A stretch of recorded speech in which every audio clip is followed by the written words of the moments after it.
ഓരോ ടീമിലുള്ള മെമ്പർമാരുടെ വിശദാംശങ്ങൾ ഇതുവരെ എനിക്ക് തന്നിട്ടില്ല.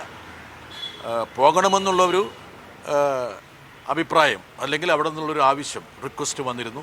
അത് ഞങ്ങൾ ചർച്ച ചെയ്തപ്പോൾ അതിനോട് സഹകരിക്കുക എന്നുള്ളതാണ്. ഈ വിഷയത്തിൽ രണ്ടഭിപ്രായം ഇന്ത്യയിലില്ല. അതേസമയം തന്നെ ഒരുപാട് ചോദ്യങ്ങൾ ഞങ്ങൾക്ക് ഉന്നയിക്കാനുണ്ട്. അത് രാജ്യത്തിനുള്ളിലാണ്. ഇതേക്കുറിച്ച് ഇതുവരെ ഒരു സർവകക്ഷി യോഗം പ്രധാനമന്ത്രിയുടെ അധ്യക്ഷതയിൽ വിളിച്ചു ചേർത്തിട്ടില്ല.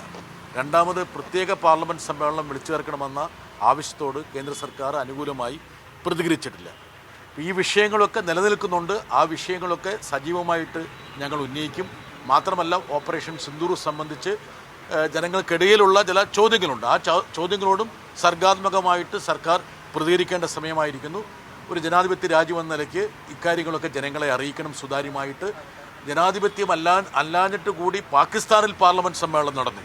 അപ്പോൾ ഇന്ത്യയിലൊരു പ്രത്യേക പാർലമെൻറ്റ് സമ്മേളനം വിളിച്ചു ചേർക്കേണ്ടത് അനിവാര്യമാണെന്നുള്ള നിലപാടിൽ പ്രതിപക്ഷം ഉറച്ചു നിൽക്കുകയാണ്.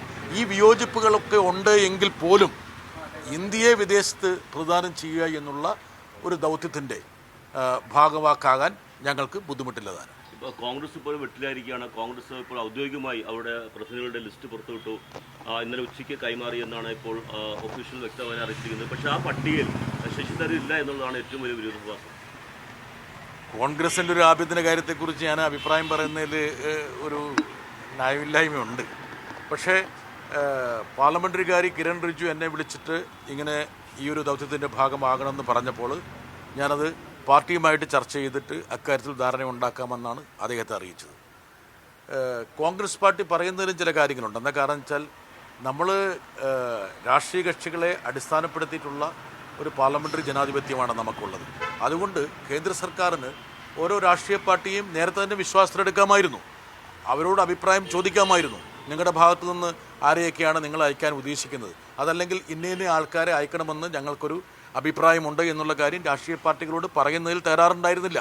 അങ്ങനെയാണ് പലപ്പോഴും കേന്ദ്ര സർക്കാർ പ്രവർത്തിച്ചിട്ടുള്ളത്. അതുകൊണ്ട് തന്നെ കോൺഗ്രസ് പറയുന്നതിൽ കഴമ്പുണ്ട്. എന്താ കാരണം എന്ന് വെച്ചാൽ കോൺഗ്രസ് പാർട്ടിക്ക് എന്തെങ്കിലും അഭിപ്രായം ഉണ്ടെങ്കിൽ ആ അഭിപ്രായം കേൾക്കാൻ കേന്ദ്ര സർക്കാർ തയ്യാറാകണം. ശശി തരൂരിൻ്റെ യോഗ്യതയെക്കുറിച്ച് എനിക്ക് ഒരു സംശയമില്ലെന്ന് മാത്രമല്ല, അദ്ദേഹം സ്വാഭാവികമായിട്ടും ഇത്തരത്തിലുള്ള ദൗത്യങ്ങളുടെ ഭാഗമാകുന്നത് അഭികാമ്യമാണെന്ന് വിശ്വസിക്കുന്ന ഒരാളും കൂടിയാണ്. അതേസമയം തന്നെ ഒരു രാഷ്ട്രീയ പാർട്ടിയെ വിശ്വാസത്തിലെടുക്കുക എന്നുള്ള ഒരു ഉത്തരവാദിത്വം കേന്ദ്ര സർക്കാരിനുണ്ട് എന്നുള്ള കാര്യം നമുക്ക് വിസ്മരിക്കാൻ കഴിയും. ആ രാഷ്ട്രീയ മര്യാദ കാണിച്ചില്ല എന്നുള്ളതാണ്. ആ ഒരു രാഷ്ട്രീയ പോരായ്മ അതിനകത്തുണ്ട്. എന്താ കാരണം എന്ന് വെച്ചാൽ ഇപ്പോൾ ഒരു സംയുക്ത പാർലമെൻ്ററി സമിതി രൂപീകരിക്കുന്നു. ആ രൂപീകരിക്കുന്ന സമയത്ത് രാഷ്ട്രീയ പാർട്ടികളോടാണ് കേന്ദ്ര സർക്കാർ ചർച്ച ചെയ്യാറുള്ളത്. നിങ്ങളുടെ പ്രതിനിധികളെ വിട്ടുതരണം, ഒരാൾ രണ്ടാൾ എന്ന് പറയുന്നത് സാധാരണ അങ്ങനെയാണ്.